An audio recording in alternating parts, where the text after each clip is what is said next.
DK넷 라디오 오늘의 핫이슈입니다. 최원준 부도국장 오늘 어떤 소식인가요? 지난해 1월 6일 발생한 의회 난입 사건 1주년을 기념해 조 바이든 대통령이 트럼프 전 대통령이 여전히 대선 사기 주장을 펼치고 있다라면서 아주 강한 어조로 비판을 했습니다.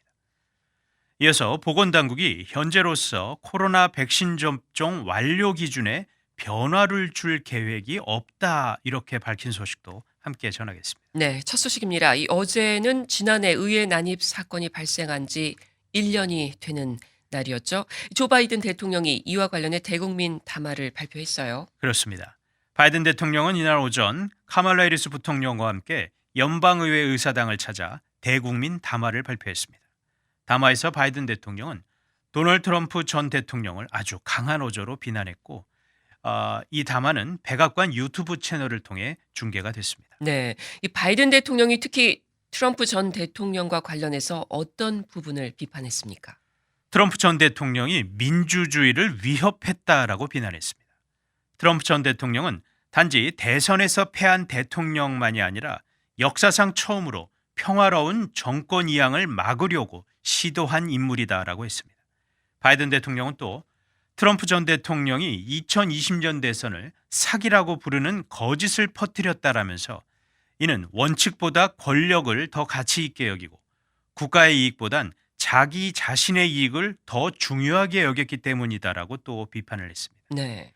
그러면서 트럼프 전 대통령은 의회 난입 사태가 벌어지는 와중에도 수시간 동안 백악관에서 이를 TV로 지켜보면서 아무것도 하지 않았다라고 지적했습니다. 네. 그리고 바이든 대통령이 이날 담화에서 지난 2020 대선의 합법성을 강조했다고요? 맞습니다.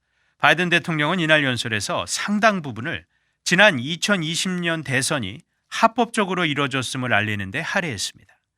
트럼프 전 대통령과 그의 지지자들이 대선 사기를 계속해서 주장하는 상황에서 이를 정면으로 반박하기 위한 것이라고 볼 수가 있겠습니다. 네. 바이든 대통령은 지난 2020년 대선만큼 면밀하게 조사되고 집계된 선거는 역사상 없었다면서 특히 조지아 등 일부 주에서 재검표가 실제 이루어졌지만 그 어느 곳에서도 결과가 뒤바뀐 곳이 없다라고 강조했습니다.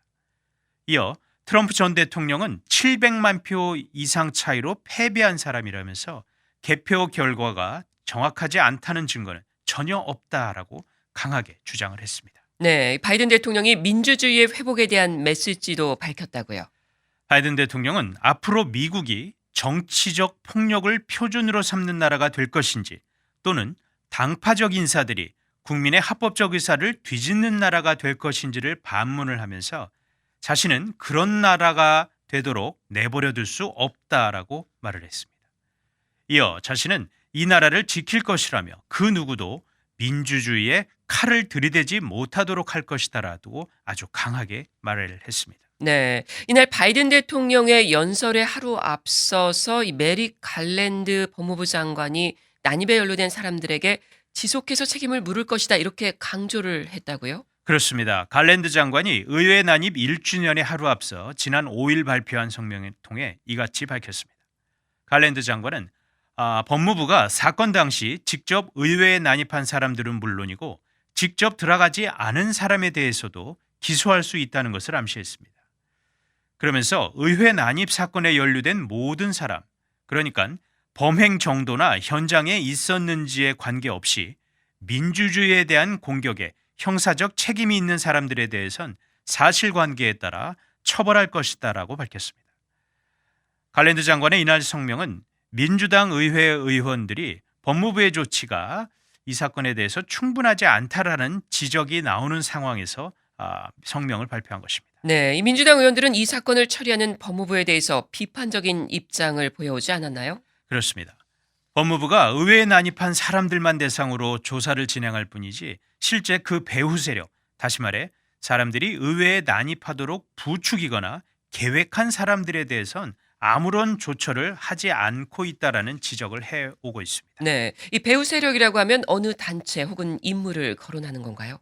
궁극적으로는 도널드 트럼프 전 대통령 그리고 그 측근들을 의미합니다. 예. 실제로 의회 난입 사건을 조사하고 있는 하원 특별위원회는 최근 몇 주 동안 트럼프 전 대통령이나 그의 측근이 폭동과 관련하여 법을 위반했다는 증거가 발견이 되면 법무부에 대한 형사 회부를 아주 심각하게 고려하고 있다는 것을 암시하기도 했습니다. 네, 이에 대한 갈랜드 장관의 입장은 어떻습니까?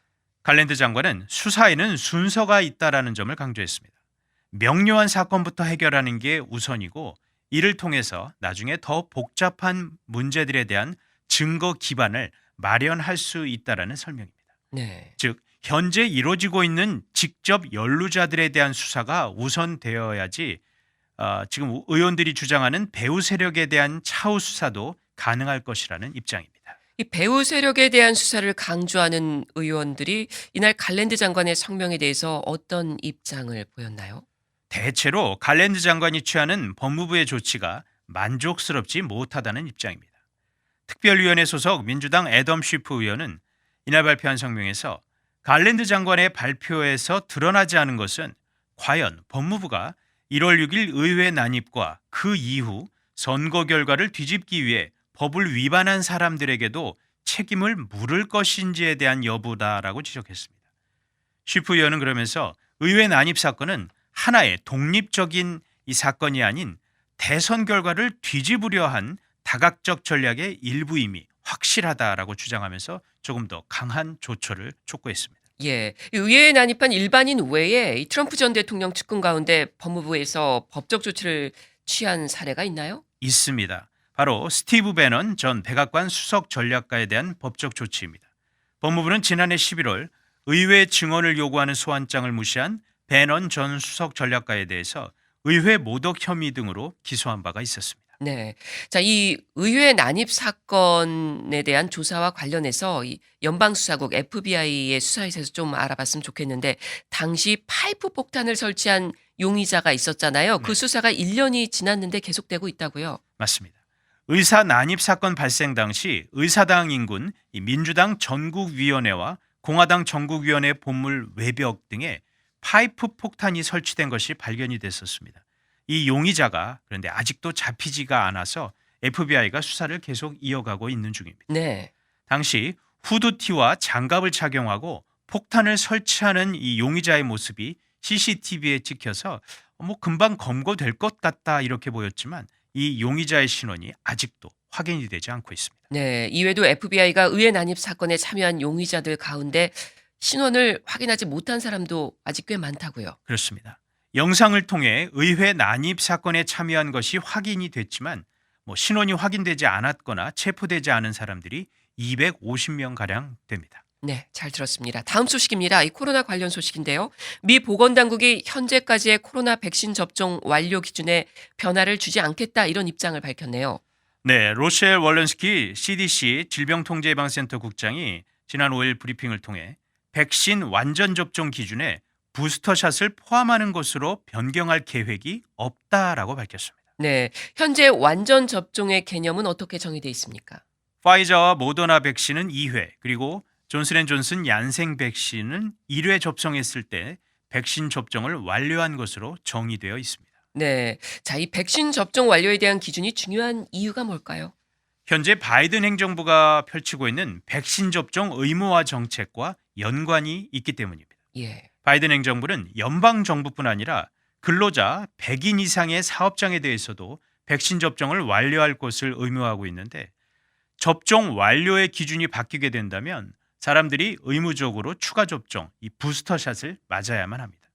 제프리 자이언츠 백악관 코로나 대응 조정관 역시 현재의 백신 완료 정의를 확실하게 좀 바꿀 계획은 없다라고 일단 밝혔습니다. 네, 그럼에도 상당수의 의료 전문가들은 부스터샷까지의 접종을 완료로 봐야 한다 이런 주장을 하고 있잖아요. 그렇습니다. 많은 전문가들은 특히 최근 코로나 바이러스 오미크론 변이가 워낙 급속도로 확산하고 있는 상황에서 몸을 보호하기 위해 부스터샷 접종의 중요성을 강조하면서 이같이 주장하고 있습니다. 네. 또 결국엔 접종 완료의 기준이 부스터샷 접종까지로 바뀔 것이라는 의견도 있습니다. 앤서니 파우치 국립 알러지 전염병 연구소 소장의 의견인데 파우치 소장이 지난달 CNN에 출연을 해서 개인적 의견이라는 점을 강조하면서도 백신 접종 완료의 개념에 부스터샷까지 포함되는 것은 시간 문제다라고 말했습니다. 예. 자, 이런 가운데 CDC가 12세에서 15세 청소년을 상대로도 파이자 백신 부스터샷을 접종하도록 권고했죠. 맞습니다. CDC 예방접종자문위원회가 2일 이에 대해서 투표를 했는데 찬성 13대 반대 1로 이 연령대를 대상으로 한 파이자의 부스터샷 접종을 권고하는 안을 통과시켰습니다. 네. 이는 앞서 FDA가 부스터샷 접종 대상을 12세에서 15세 청소년까지로 확대한 것에 따른 것입니다. 네, 잘 들었습니다. 지금까지 오늘의 핫 이슈였습니다.